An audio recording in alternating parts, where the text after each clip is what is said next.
Okay, let's make a context-free grammar for this language, which is the set of all strings that are not of the form a to the n, b to the n. So for example, one string might be ba because it has a b before an a. Another example might be we have two a's and then a single b because it doesn't have an equal number of a's and b's. Because we're looking for a set of strings that are not of this form, which are equal a, equal b, and then a's go before b's. So let's think about how we can solve this. One way we can think about this is if there's a b before an a, then it's automatically a string in here. Doesn't matter what it looks like. Any string at all that has a b and then an a after it immediately is not of this form. So we can split it up into different cases. So let's make a variable s, which is going to have a variable, let's call it a, which is going to handle this.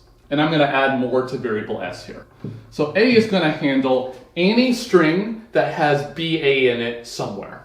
Well, the way we can do that is by saying is a capital A or b capital A. At some point, there's going to be a ba in there somewhere. So let's allow ourselves to spit off as many a's or b's at the front and at the end as we want. And the base case is going to be BA, because that's the thing that we're targeting. And so therefore, let's add some more rules.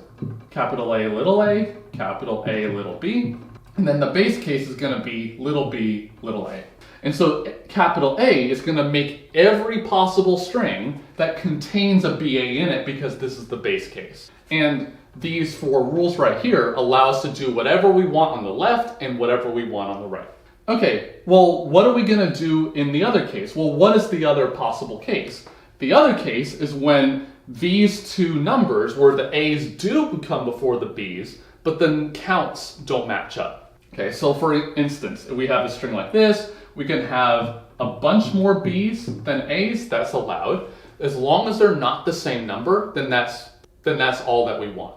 So what we can do is we can phrase this as some number of a's, some number of b's, where they're not equal. And whenever you have a not equal problem, you can turn that into one is less than the other one, or the other way around. So for instance, if it is some number of a's, which is I, so if the number of a's is I, and the number of b's is j, then as long as I is not equal to j, we're good. So we can split that into I is strictly less than j, or Boolean or, j is less than k.